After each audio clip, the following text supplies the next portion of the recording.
ఆర్టిస్టులకి very sensitive people అండి. ఏదో నమ్మేస్తాం. ఇప్పుడు మూర్తి గారిని ఈరోజు నేను ఎంటర్టైన్ చేస్తే నెక్స్ట్ ఆయన సినిమాలో వేషం ఇస్తారేమో. సరే వేషం ఇచ్చినా లేకపోయినా ఒక ర్యాపో మెయింటైన్ చేద్దాం మూర్తి గారికి. ఓ బర్త్‌డేకి విష్ చేద్దామా, లేకపోతే ఏదో చేద్దామా, లేకపోతే కలిసినప్పుడు హాయ్ అందామా. దానివల్ల నష్టమేం లేదు కదా! నష్టమేం లేదు కదా! ఇట్స్ లైక్ పీఆర్ అని చెప్పి అనుకుని, తర్వాత ఈడేంటి మన వెనక పడుతున్నాడు. ఇది అది అని ఏదో ఉన్నాడు అనేసరికి దీని వెనక మనసు ఏదో. బాధపడి, ఏది సరదాగా మనం ఓపెన్‌గా మాట్లాడుతున్నా ఇది it will takes something other way అని అనిపించి, మా నాన్నగారికి కూడా ఈ వినాయక చవితి ఎక్కడో వైజాగ్‌లో ఉంటారు ఆయన. ఈ వినాయక చవితి అంటే మళ్ళీ ఆ ఊరెళ్ళి, ఆ వినాయక చవితి చేసుకొని వాళ్ళందరినీ ఇప్పుడు వాళ్ళందరి యాటిట్యూడ్ వేరేగా ఉంటది. ఇప్పుడు మనం ఉన్నట్టు మన ఇంట్లోనే ఉండరు. మా నాన్నగారు ఇక్కడ ఇది చేద్దాం, అది చేద్దాం అంత ఖర్చు ఎందుకండి అంటాడు ఒకడు. లేకపోతే ఆళ్ళకి ఉన్న పొలిటికల్ ఇష్యూస్‌ల వల్ల అయ్యి అంటారు కొంతమంది. సరే అయన్నీ నెగ్గుకొని వచ్చి ఆయన చేస్తుంటే ఇప్పుడు డిప్యూటీ కలెక్టర్ గారు వచ్చి ఇక్కడ పొలిటికల్‌గా కంటెస్ట్ చేయడానికి ఈ వినాయక చవితిలో ఇవన్నీ చేస్తున్నాడని చెప్పి వాళ్ళు ప్రాపగండా ఒకటి. ప్రాపగండా బ్యాడ్ చేస్తారు. So propaganda. ఇయన్నీ ఏంటంటే it's a part of the life.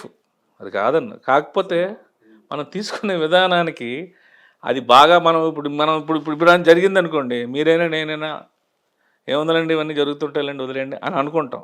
కానీ అప్పుడు మనకి అనిపించదు. బాధతో ఎక్కువ స్ట్రగుల్ అవుతాం. అదే. అండ్ ఆ ఇష్యూస్లో మనం కొంతవరకు మోసపోతాం. కొంతవరకు మన ఫైనాన్షియల్ ఒకటి అనుకున్నది అది అనుకోక, జరగాల్సింది జరగక, మనం ఆ ముందుకు వెళ్ళలేక, వెనక్కి ఆగలేక, ఈ ఫ్లక్చువేషన్ అనేది ఎక్కువ ఆర్టిస్టులకు జరుగుతుంది. అలాంటిది అంటే బాగా క్రిటికల్ సిచ్యువేషన్ ఎదుర్కొన్న ఆ సందర్భం ఏ టైంలో ఎక్కువ ఎదుర్కొన్నారు మీరు అట్లాంటివి? ఏ టైం అంటే పర్టికులర్ టైం నాకు గుర్తులేదు సార్. ఒక్కసారి బిజీగా షూటింగ్స్లో ఫుల్గా చాలా బిజీ ఉండేవాడిని. నాన్ స్టాప్ షూటింగ్స్ అవి అంటే జరిగేవి. మీరు ఒకసారి నాకు ఎక్కడో చెప్పినట్టు జ్ఞాపకం. నేను చేసిన తప్పులన్నిటిని కూడా నా భార్య చాలా గొప్ప మనసుతో క్షమించింది అని చెప్పి ఎక్కడో ఒక చోట అన్నట్టు. అది డెఫినెట్లీ అండి. నేను మనిషిని.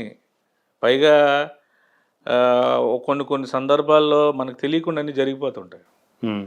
ఇప్పుడు మనం ఎక్కడికైనా ఫారెన్ వెళ్ళాలి, షూటింగ్‌లకి వెళ్తాం. ఎక్కడైనా ఫారెన్‌లో 10 రోజులు ప్రొడ్యూసర్ డబ్బులతో తిరుగుతుంటాం. ఖర్చు తెలీదు, కష్టం తెలీదు.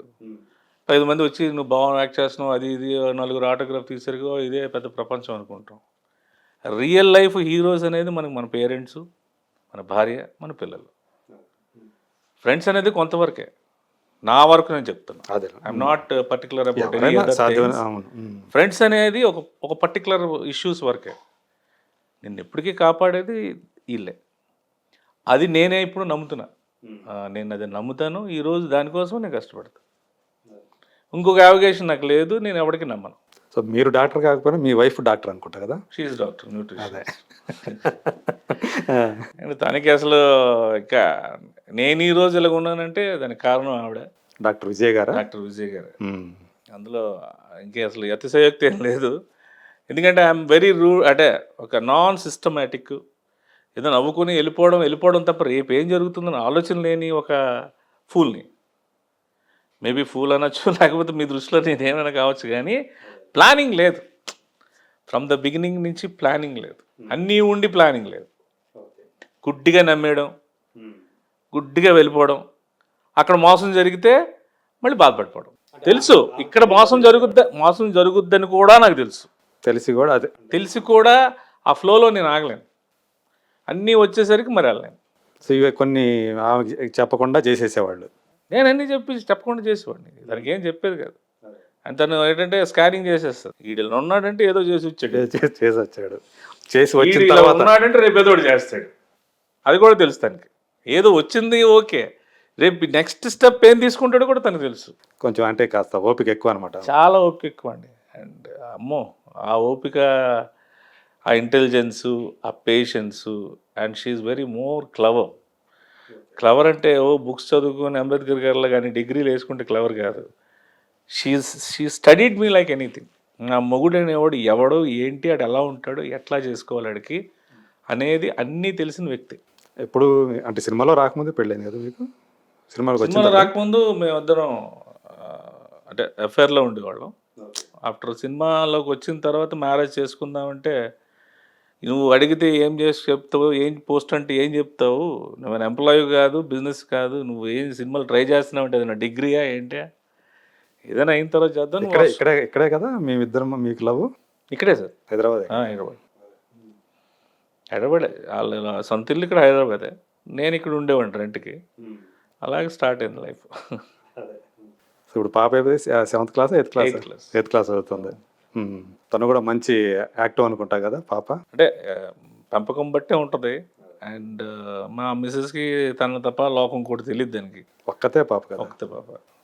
అండ్ షీ ఈజ్ వెరీ, మీరు అన్నట్టు కొంచెం యాక్టివ్గా ఉంటుంది.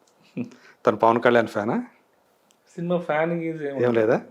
ఎందుకంటే ఒకసారి మీరు గబ్బర్ సింగ్ అప్పుడు పవన్ కళ్యాణ్ దగ్గర తీసుకెళ్లారు కదా? షూటింగ్ తీసుకెళ్ళా. అదే, అది గుర్తుంది నాకు. అది అంటే నేను అప్పుడు దానికి అలవాటు ఉండేది. బర్త్డే అనుకుంటా, పాప బర్త్డే చెప్పారు. అవును, షూటింగ్ ఎప్పుడంటే ఏదైనా మీరు ఇప్పుడు అది మీరు పెద్ద స్టార్ అనుకోండి, మూర్తి గారు రేపు ఎక్కడికి వెళ్తున్నా నేను మూర్తి గారిని కలవడానికి ఇలా ఉండేది బాడీ లాంగ్వేజ్. ఓకే, నాకు నచ్చేది. పవన్ కళ్యాణ్ గారి దగ్గర షూటింగ్ నిజమమ్మ అంటే అది నేను వస్తాను డాడీ.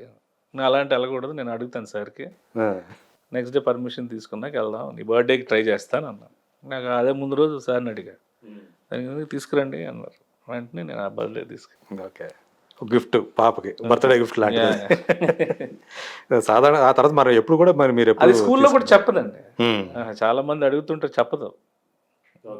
వాళ్ళు అంటే కొంచెం వాళ్ళు కూడా ఈ నార్త్ ఇండియన్స్ వాళ్ళు వీళ్ళు ఫ్రెండ్స్ ఉంటారు కాబట్టి అంత పర్టికులర్గా మీ డాడీ ఇది అదని ఎవరు ఫోర్స్ చేయరు. ఓ యా ఈజ్ హీ యాక్టరా అంతే, అంతవరకు అది ఎంజాయ్ చేస్తుంది. అంతేగాని పర్టికులర్గా వాటి కోసం రబ్ చేయదు. ఓకే, మీరు కూడా మళ్ళీ తర్వాత ఎప్పుడు పాపను ఇక్కడ తీసుకొచ్చినట్టు ఎక్కడ కూడా అనేది ఇంట్లో పడకూడదని అంతే, ఇంతవరకే బయటకు వచ్చి షూట్ చేసుకొని అంతే, అంతవరకే. ఇంటికి వెళ్తే టోటల్ గా ఇంకా బండి వేసుకొని ముగ్గురం కలిసి బైక్ వేసుకొని చాట్ బడ్డీకి వెళ్ళి చాట్ తినేసుకుని ఇంట్లో ఎక్కడ కావాలంటే అక్కడికి వెళ్ళిపోయి ఎంజాయ్ చేసుకుంటాం. మోతీనగర్ వీధులన్నీ తిరుగుతుంటారా? బ్రహ్మాండం తిరుగుతాం. ఆ ఫిష్ నేనే తెచ్చుకుంటా. బాలు అని ఉంటాడు ఫిష్ ల్యాండ్. నాకు చెప్తూ ఉంటారు, అదే మీకు కనపడుతుంటారా? నేను వెళ్ళిపోతాను. ఫిష్ మార్కెట్ లైఫ్ లో అన్ని ఫిష్ మార్కెట్. సండే ఫిష్ మార్కెట్కి వెళ్ళిపోయాడు. వెళ్ళిపోయి నాకు కావాల్సిన ఫిష్ ఇంకా అప్పట్లో అలవాటు ఉండేది. మార్నింగ్ సెటిల్ ఆడే ముందు వెళ్ళేవాడిని. ఈ ఫిష్ కట్ చేసి ఉంచు 9:30 కల్లా వస్తాననేవాడిని. స్టఫే 9:30కి ఆ షటిల్. మా సండే మేము అందరం ఫుల్గా, మా బ్యాచ్ అంతా మధురానగర్ కోర్టులో సండే ఫుల్గా అందరూ అఫీషియల్స్ బిజినెస్ అందరూ ఉంటారు. ఫుల్గా ఆడేసి 100 రూపీస్ అందరం కలిసి వేసుకొని అన్లిమిటెడ్ టిఫిన్ చేసుకుంటాం. శుభ్రంగా తినేసి ఇంకా ఆవిడింటికి గడిపోతాం. వెళ్ళే ముందు నేను ఈ ఫిష్ ఆడి దగ్గర తీసుకొని ఇంటికి వెళ్ళి నేనే కుక్ చేసేవాడిని. 9:30 నుంచి 11 కల్లా రెడీ చేసేసుకొని ఇంకా ఇంట్లో ముందు ఎక్వేరియం ఉండేది. మా మిస్సెస్ అందరూ రెడీ అవుతారు 12:30కి. మనం స్టార్ట్ వేసుకొని ఆవిడ అన్నీ రెడీ చేసిన లోపు నేను చేపలతో ఒక 2 పెగ్గలు మాట్లాడతా. అది ఇవ్వాల్సిన కోటికి నాకు ఇచ్చేస్తుంది. రోజు ఇదే సోదేటరా మాకు, ఇది బాధ ఏంటి అనుకుంటుంది. అయినా పట్టించుకో మాట్లాడుతుంటాం. రోజునా? Only Sunday. ప్రతి సండే మధ్యాహ్నం సండే ఇదే. ఓకే, 1 గంట 2 గంటల వరకు ఫుల్ తినేసి 2 గంటలు కోమా, మళ్ళీ 4:30 5 లేస్తాను. మళ్ళీ సాయంత్రం మళ్ళీ స్నానం చేసి 7:30కి మళ్ళీ స్టార్ట్ మ్యూజిక్. ఇంతే. ఇందుకని బయటికి వెళ్ళడం ఇంకా అది ఎప్పుడు లేదు నాకు, ఇంట్లోనే. అందుకే నాకు ఎక్కువ ర్యాప్ మా మిస్సెస్తోనే. సో సండే వచ్చిందంటే ప్రిపేర్ అయిపోతుంది అనమాట. సండే మా మిస్సెస్ ప్రిపేర్ అయిపోయేది అసలు. బికాస్ తెలంగాణలో ఇంకా ఈ డ్రింక్ అది అలవాటు ఉంటుంది. తను అన్నీ చూసింది. షీ నోస్ నా హెల్త్ కండిషన్ ఏంటి, రేపు ఏమవుతాడు, వీడికి ఏమి ఇవ్వాలి అనేదాన్ని తెలుసు కాబట్టి షీ విల్ బి వెరీ స్టెబన్. ఏ ఆంధ్ర అమ్మ ఏదో నాకు చేసుకున్నాను అనుకోండి, ఇంక మొత్తం ఫ్యామిలీ వచ్చి నన్ను రంపాడేసి శుభ్రంగా చెట్టుకేసి కట్టేసి తాడు తీసేస్తాను నాకు. సో ఆ విధంగా తను న్యూట్రిషనిస్ట్ కూడా కాబట్టి అది కూడా ఇంకా ఎలా డిహైడ్రేట్ చేయాలి, వీడికి ఏది మాడి చేయాలి, ఏ ఫుడ్ పెట్టాలి. నేను డ్రింక్ చేసాడు కదా, నెక్స్ట్ డే తోటకూర ఫుల్ ఫ్రై ఏదో ఒకటి కాల్చేసి ఇచ్చేస్తుంది. సో అట్లాగా. ఓకే, మరి పాప ఉంది కదా ఇంట్లో, మరి పాప కూడా అలవాటు అయిపోయిందా? కాదు, మీ పని మీరు చూసి నా డాడీ ఆర్ వెరీ ఫ్రెండ్లీ అండి. ఇప్పుడు తండ్రి అంటే అమ్మా అదే తండ్రి ముందు అలాగే ఉండకూడదు, ఇవి ఉండవు. ఇంకా అలా పెంచింది, నేను అలాగే పెరిగాను. And she never mind. అప్పుడులో దాని ముందు తాగేవాడిని, తర్వాత నాకే గిల్ట్ కాన్షియస్ పెరిగి పాప పెద్ద అవుతుందని చెప్పి I stop my drinking. Okay, ఇప్పుడు లేదు, ఏం లేదు. 3-4 years నుంచి ఐ స్టాప్డ్ ఎవ్రీథింగ్.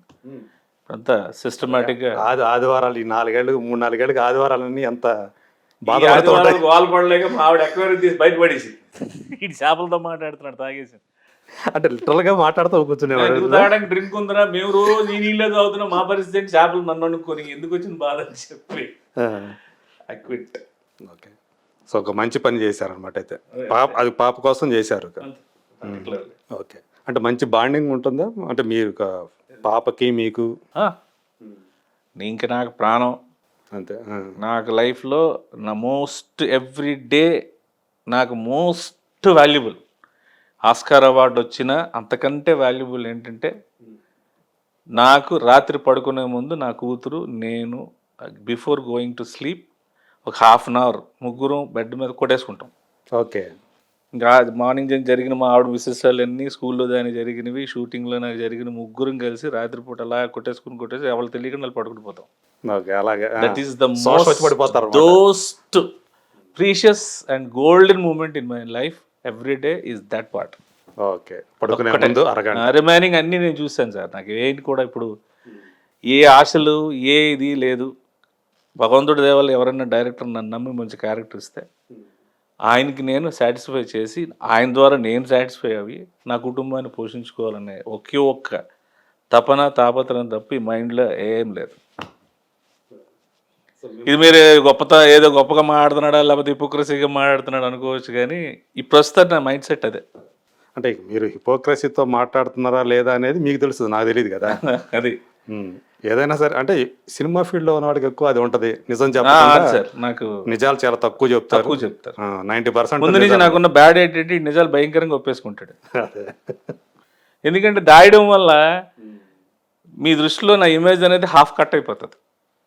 తెలుస్తుంది కదా తర్వాత యాక్ట్ చేస్తున్నాడు మన దగ్గర. ఫస్ట్. రెండోది నమ్మకం పోతుంది. మూడోది ఈ హైప్లో నేను ఎన్నాళ్ళు ఉండలేను. అగైన్ ఎవడైనా సరే మళ్ళీ నార్మల్ కండిషన్కి రావాలి. అది నేను ఎంత తోపార్టిస్ట్ అయినా ఇంటికి వెళ్ళంగానే నా హ్యూమన్ బీయింగ్గా బిహేవ్ చేసిన రోజే నా ఫ్యామిలీ బాగుంటుంది. ఈవెన్ అక్కడ కూడా సూపర్ స్టార్ కమెడియన్ అని ఇంట్లో కూర్చున్నామా షట్కి వెళ్ళిపోతాం. అది నేను నమ్ముతా. ఏ స్టార్ అయినా బయటే. అసలు మా మిస్సెస్ అయితే గాలి తీసేస్తే మీరు అసలు నవ్వుతారు. ఇంకా మీరు కట్టసీ కోసమైనా సీన్ గారు అలా సినిమాలో బాగుందండి, ఈ సినిమాలో బాగా యాక్ట్ చేశాడంటే చేశాడు. మమ్మల్ని మాకంతా సినిమాలు చూపించాడు, ఈ జీవితాంతం మాకు చూపించాడు సినిమా. ఆ సినిమా ముందు మీ యాక్టింగ్ ఇవన్నీ వేస్ట్ అంటుంటుంది. అంటే లోపల ఉంటుంది కానీ she will not expose any time. అదే. సో ఎప్పుడన్నా ఏ సందర్భమైనా సరే ఆమెకి అపాలజీస్ చెప్పాల్సిన సందర్భం ఎప్పుడన్నా వచ్చిందా? ఎన్నోసార్లు చెప్పాను. Lot of mistakes. ఓకే, లైఫ్లో ఎవరో చేయలేని మిస్టేక్స్ చేశాను. అన్ని సార్లు మిమ్మల్ని ప్రతిసారి ఫర్గివ్ చేసింది. ఇప్పుడు ఆపరేషన్ లేకుండానే మోకాళ్లకు ప్లాస్మా ట్రీట్మెంట్. మీ ఆర్థోపెడిక్ సమస్యలన్నిటికీ రోబోటిక్ టెక్నాలజీ ద్వారా తక్కువ ఖర్చుతో శాశ్వత పరిష్కారం. Free consultation. ప్రతి ట్రీట్మెంట్ పై 20% డిస్కౌంట్. ఈ ఆఫర్ కొద్ది రోజులు మాత్రమే. త్వరపడండి. V9 hospitals 9281465842.